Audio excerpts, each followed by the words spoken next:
আমরা এই যে আমাদের সন্তানদের জন্য দোয়া করি, কি দোয়া করি বলেন তো? বেশিরভাগ মানুষ কি দোয়া করে?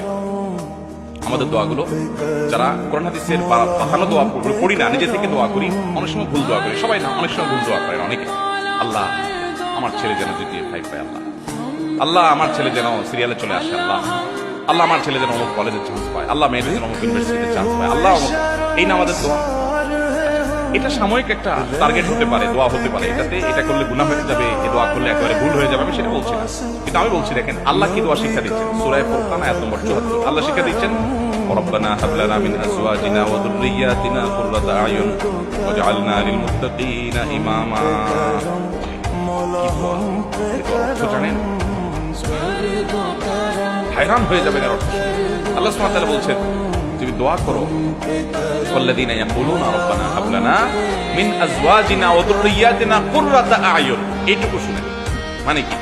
হে আমার রব, আমার সন্তান সন্ততি, আমার জীবন সঙ্গী সঙ্গিনী, স্ত্রী স্বামী, নারী পুরুষ একে অন্যজনের দোয়া করবে, আল্লাহ এমন সঙ্গী জীবন সঙ্গী দান করেন, এমন সন্তান দান করেন যারা আমার কি হবে দেখেন, চক্ষু শীতলকারী হবে। এই কথার মধ্যে সব চলে আসছে। পৃথিবীর এমন কিছু নাই যে সন্তানের জন্য আপনি চান নাই একটা শব্দ।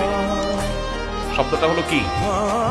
নয়ন জোড়ানো সন্তান, চক্ষু শীতল করা, যারা যাকে দেখে আমার চোখটা শীতল হয়ে যাবে, অন্তরটা জুড়াইয়া যাবে। এই নয়ন জোড়ানো চোখ শীতল করা সন্তান, এর মানে হলো এই সন্তান এমন সন্তান চাই সব দিক থেকে পারফেক্ট হবে। কারণ আল্লাহ আপনাকে একটা সন্তান দিয়েছেন, হ্যান্ডসাম, দেখতে মাশাআল্লাহ খুব সুন্দর, কিন্তু ছেলেটা আপনার অন্তর জোড়াবে, আপনার দিন ঠান্ডা হবে বাচ্চা দেখবে, যেমন ছেলেটা এত সুন্দর কিন্তু দেখতে পায় না।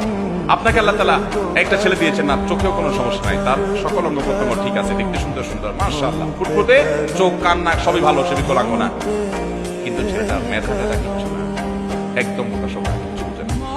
আপনার ভালো লাগবে, আপনার চোখ শীতল হবে এই সন্তানকে দেখে, আফসোস হবে না আমার ছেলেটা কিছু বুঝে না। দেখুন আল্লাহ তাআলা আপনার সন্তানকে সুস্থ রাখছেন, আবার বুদ্ধি শুদ্ধিও দিয়েছেন, দেখতে শুনতেও ভালো, কিন্তু ছেলেটা অমানুষ। কি বলেন? একে দেখলে আপনার দিল জোড়াবে?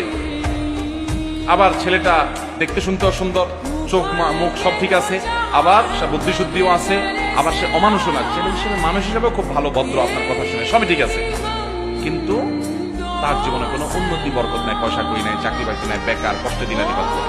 এই ছেলেকে দেখলে আপনার ভালো লাগবে? ছেলের অবস্থা দেখলে আপনার ভালো লাগবে? আপনি এরকম কত পয়েন্ট বলবেন? আপনি 200 পয়েন্ট বলতে পারেন, একটা থাকে আরেকটা থাকে না। আমাদের মন খুশি হয় যে আমার ছেলের সব আছে, এটা নাই।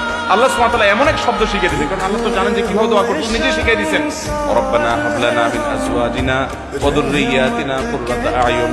আল্লাহ আমার জীবন সঙ্গী, আমার সন্তান এমন দান করেন যে তাকে দেখলে আমার চোখ, আমার নয়ন কি করবে? জুড়ে যাবে। তাহলে চোখ শীতল হওয়ার জন্য সব দিক থেকে পারফেক্টনেস লাগবে। তারপরে সব দিক থেকে, মোটামুটি সব দিক থেকে আমার সন্তান দেখে যে আমার ভালো লাগে, সেরকম সন্তান না। দেখছেন দোয়ার আদব আল্লাহ তাআলা শিখিয়ে দিয়েছেন। উল্টা পাল্টা দোয়া না করে সুন্নাহ সম্মত মাসনুন দোয়াগুলো আমরা বেশি বেশি নিবেদন করি। আল্লাহ আমাদের সবাইকে তৌফিক দান।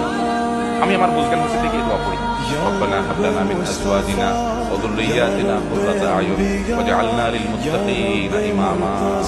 সবাই আমল করব তো ইনশাআল্লাহ। এখন কথা হলো যে দোয়ার মাধ্যমে আল্লাহ তাআলা ভাগ্য ঠিক করে দেন। অনেক সময় দেখা যায় আমি দোয়া করছি কিন্তু ভাগ্য ঠিক হলো না। এই যে দোয়াটা করছি কিন্তু সন্তানটা ওইরকম হলো না, তাহলে বুঝতে হবে হয় আপনার দোয়াতে কোনো ত্রুটি আছে, দেখবার করে দোয়া আরো বাড়াইতে হবে, অথবা বুঝতে হবে যে আল্লাহ সুবহানাহু ওয়া তাআলা আপনাকে এইটা দেন নাই, এর চাইতে বেটার কিছু দিবেন ইনশাআল্লাহ। আল্লাহ তাআলা আমাদের দোয়াকে বিফলে যেতে দিবেন না যদি দোয়া সফল আদায় করে আমরা মৌলিকভাবে ঠিকঠাক করতে পারি। আল্লাহ আমাদের সবাইকে সে তৌফিক দান করুন। ভাইরা আমার, তাহলে তাকদীরের প্রতি ঈমানের গুরুত্ব আমরা জানলাম, তাকদীরের স্তরগুলো আমরা জানলাম। আল্লাহ রাব্বুল আলামিনের কাছে আমাদের তাকদীর, আমাদের আল্লাহর ফয়সালা আমাদের জন্য, এটা যেন ভালো হয়, কিভাবে আমরা নিবেদন করব, কিভাবে আশা করব, কি আমল করব, কি করলে আমাদের ভাগ্য সুপ্রসন্ন হবে, সৌভাগ্যের অধিকারী হব, সে আমল জানা। এর বাইরে দুরূদ বেশি বেশি করে পাঠ করা, ইস্তিগফার বেশি বেশি পাঠ করা, এগুলো সৌভাগ্যের অধিকারী হওয়ার অন্যতম। আল্লাহ রাব্বুল আলামিন আমাদের সবার নসিবে ভালো কিছু করে। দুনিয়াতে যা হয় না হয় তার চেয়ে বেশি হলো আমরা যেন আল্লাহর ফয়সালা জান্নাতি হয়ে দুনিয়া থেকে যেতে পারি, এবং জাহান্নামের আযাব থেকে যেন আমরা বেঁচে থাকতে পারি, আখিরাতের প্রতিটা বিপদ থেকে, মুসিবত থেকে যেন আমরা বেঁচে থাকতে পারি। আরশে আযীমের মালিক আমাদের সবাইকে সে তৌফিক দান করুন। জাযাকুমুল্লাহু খাইরান ওয়া আখিরু দাওয়ানা আলহামদুলিল্লাহ।